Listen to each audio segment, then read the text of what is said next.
Welcome to OnK Whiteboard Friday. If your home security cameras are installed in the wrong positions, they may not work as you expect. Better placement means better protection, but make sure your home security cameras are positioned legally, following the law of using surveillance cameras in residential areas. Here are top 5 places where you can install your CCTV cameras. 1. First floor windows. About 80% of burglars break in through the first floor. You should consider these places first. 2. Backyard. Backyard of your house is a place with less awareness, like your back is the blind zone, so don't forget it. 3. Back door. Door is the main entrance into your house. Usually a back door is not firm locked, so putting a CCTV camera there becomes more necessary than other doors. 4. Garage.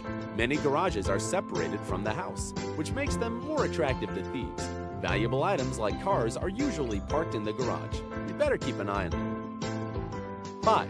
Front door. It is the place where you should position a camera to check visitors and delivery packages. And 34% of burglars enter through the front door. Let the CCTV cameras keep them away. That's all for today. Any more questions? Please subscribe to our channel or visit our site, www.onk.com, to learn more.